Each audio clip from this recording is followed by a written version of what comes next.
നമുക്ക് എന്തെങ്കിലും കൂട്ടാക്കി കഴിഞ്ഞാൽ അവർ വീഡിയോസ് കാണുമ്പോഴല്ലേ നമുക്കൊരു സന്തോഷമോ ഒരു ഇത് കിട്ടും, നമുക്ക് മുന്നോട്ട് വീഡിയോ ഇടാൻ പറ്റും.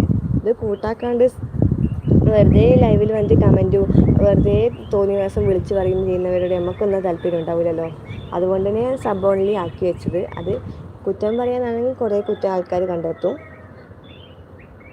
ലൈക്ക് അടിക്കുന്നവർ ലൈക്ക് അടിക്കുക, സപ്പോർട്ടാക്കുന്നവർ സപ്പോർട്ടാക്കുക. ചാനലിനെ ഞാൻ അങ്ങോട്ട് സപ്പോർട്ട് ചെയ്യും. അയാൾ കുറ്റം മാത്രം കണ്ടുപിടിക്കുന്ന ആൾക്കാരോട് ഒന്നും പറഞ്ഞിട്ട് കാര്യമില്ല.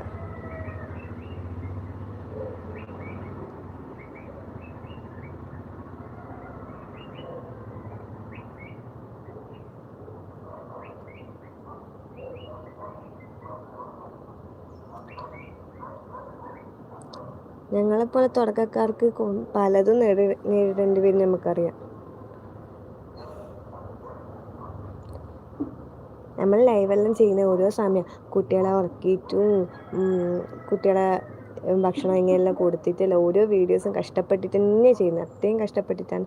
അപ്പം അതിന് സപ്പോർട്ട് ചെയ്യാണ്ട് ഓരോ ചെറിയ കാര്യത്തിന് ഈ കുറ്റവും കണ്ട് ആൾക്കാർ വരുമ്പോൾ പിന്നെ ദേഷ്യവും വരും, എല്ലാം വരും.